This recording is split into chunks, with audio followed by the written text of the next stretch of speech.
So, what do those characters have in common? Today, I'm going to introduce you to a world that sort of only exists in Chinese drama land.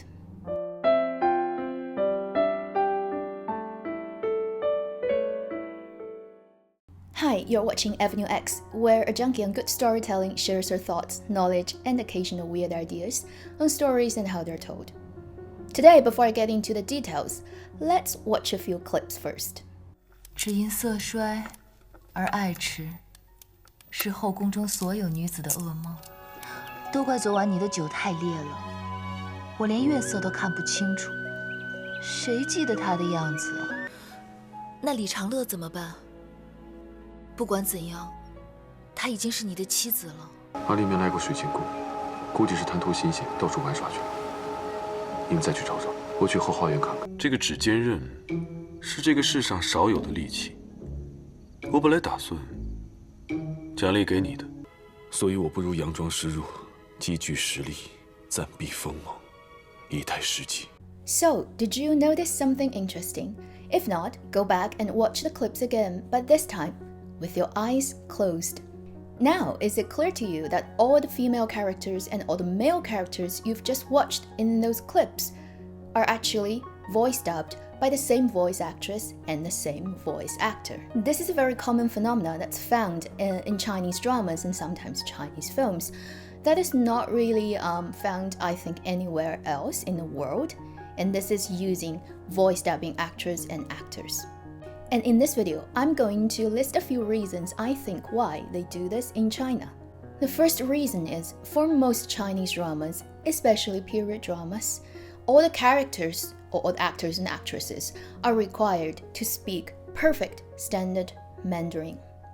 Now, this is not really true to history because Chinese language has evolved through time and nobody really knows how people pronounce the same vocabularies, say 1,000 years back. I could use Shakespearean plays in the UK as an analogy.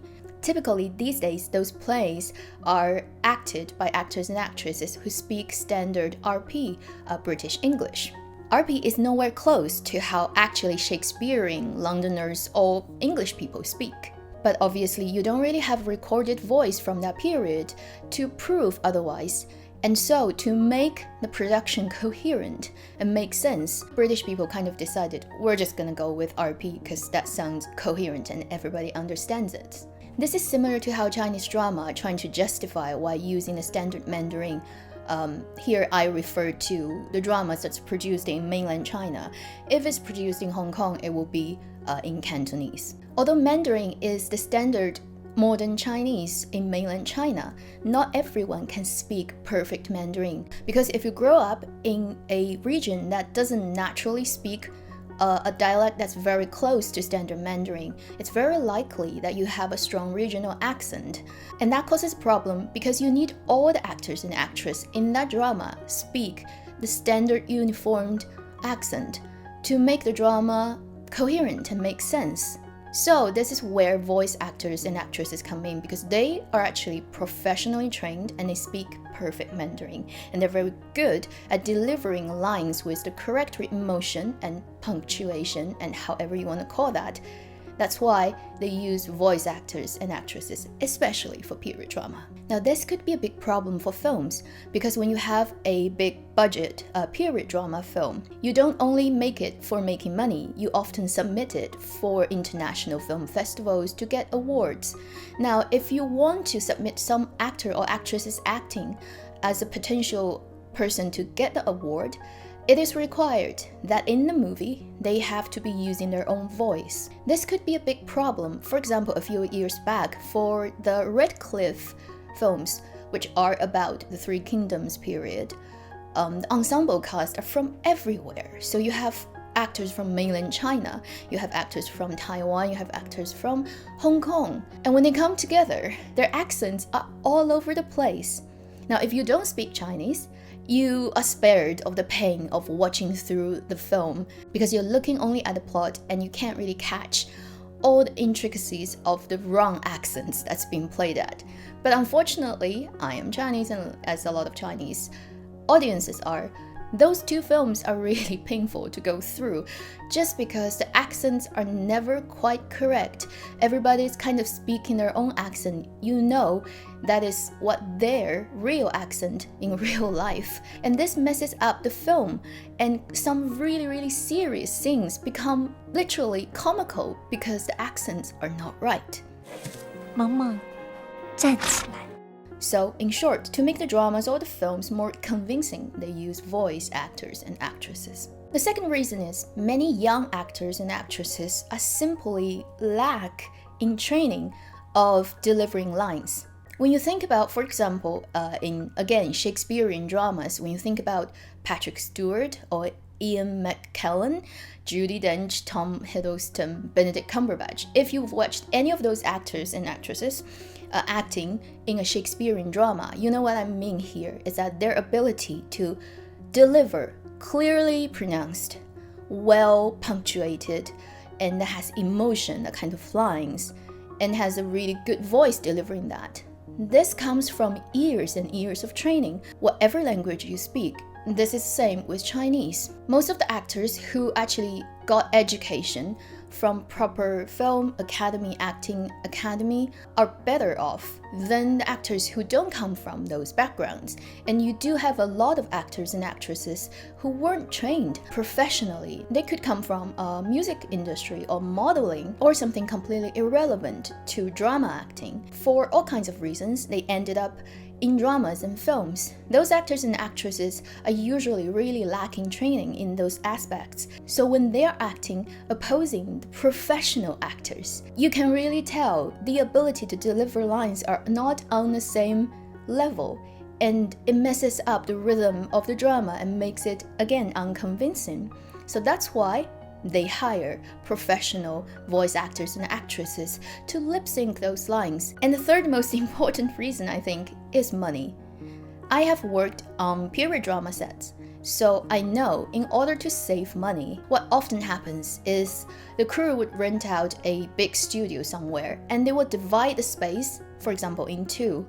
They would build a set, for example, for somebody's bedroom in one half of the studio space, and they will film all the scenes happening in that room, spending that length of the script.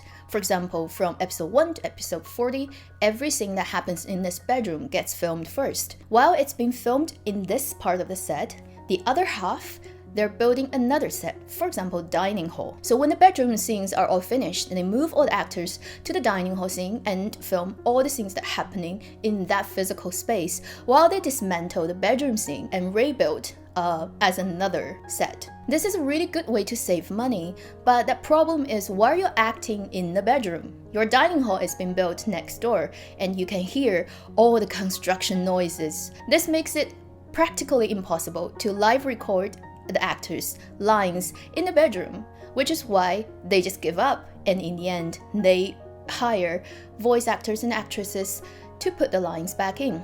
This famous Chinese voice actress, she has said, sometimes when it's really pushing, they could record 8 episodes per day in their recording studio. So imagine if you have a 40 episode long period drama, which is very standard in China's TV market, you only need a week to actually finish recording everybody's line in that drama. So the money you pay is only for the voice actors and actresses, the space that you rent for 1 week, which saves you so much money, because if you're live recording actors' lines, so many things can go wrong. You have to wait around for noise to go away, and you make the whole production drag on, and every extra day you spend, you have to spend for everybody on the crew, for their food, for their accommodation, and for renting all the equipment. So it makes perfect sense on money side to use voice actors and actresses in post-production.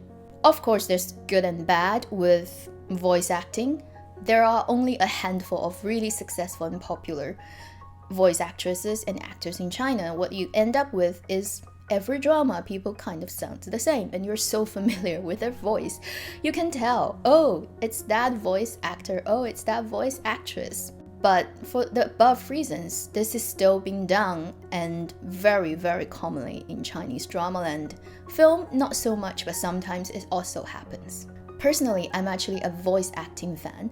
I really like voice dubbing just for the fun of it. And I do it for my own pleasure. I don't really work professionally for that, but I think I'm kind of okay, maybe not professional, but pretty good, because I was trained when I was very young to speak very standard Mandarin. And so that's why I can do really relatively good voice acting.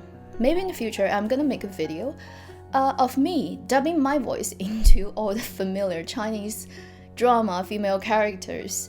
I can't do everyone because there's limit with your natural voice, but there are a few famous voice actresses that I know that I can kind of imitate. So here, I just want you to leave in a comment, let me know which character in which drama you would like to see me dubbing. So I think I will make a video of me dubbing my voice onto their faces, and just for the fun of it. So leave your comment below and I'll let you guys know when the video is gonna get made and who I'm going to play. So thank you for watching Avenue X. I'll see you in my next video. Meanwhile, live long and happy drama watching.